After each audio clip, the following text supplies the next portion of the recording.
No, the train left the station, right? And Yep. there is a new way to, that train is called, there's a new way to think about leadership development. So it's here. Yep. Go, don't wait Yep. for it. Yep. And Exactly. so Or don't aspire to it because it's available, right? It's available yes, now. there's Yep.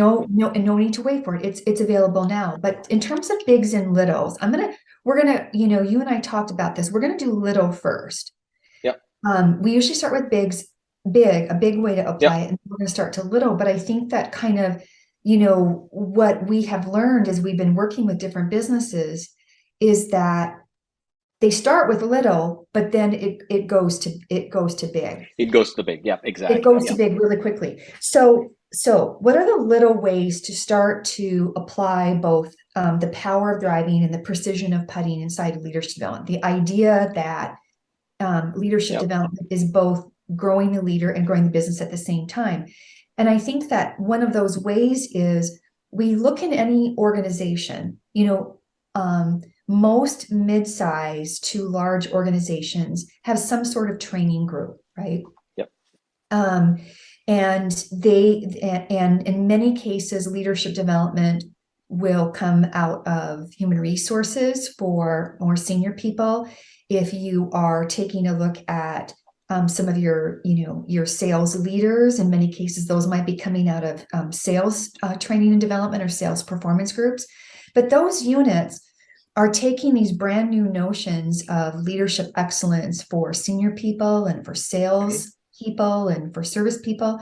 They're taking them and they are saying, how do we start um, to rethink the leadership development that we release? What's our leadership development programming going to look Right. like as we onboard people, as we think about, welcome to my company's leadership university.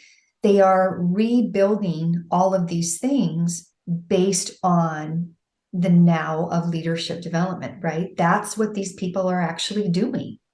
Doing exactly, and they're building they're getting ready, right? They're getting ready to really, I think, scale that capability. They're trying to address kind of the challenges that are actually coming. We can get some visibility to that. We're paying attention to the macro factors going on around us. And yeah, you're absolutely right. And to me, when we think about those areas that are getting ready to prepare their leadership and their organizations, right, it becomes even more, I think, critical to pay attention to the fact that you should not be focusing on just developing your leader.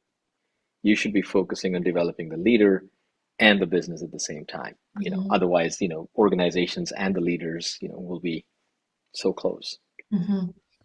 Yeah, and so you take these sales training Yep. directors, you take a talent development vice president, you take a service training manager, and they are repositioning the things that they make available to their leaders based on this new model.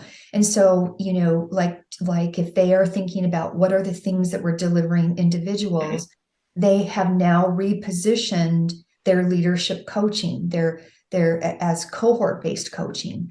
Or if they say we have had, like I said before, a kind of a leadership welcome to leadership in our company, like a leadership Yep. onboarding. They're repositioning and a lot of times I call these their leadership universities, and it gives all new leaders an opportunity to understand the way of leading inside this particular organization. So this is in our way, is the little way to start to take the Yep. power of driving and the precision of putting, the modern way of leading, and start to allow it to unfold inside of an organization.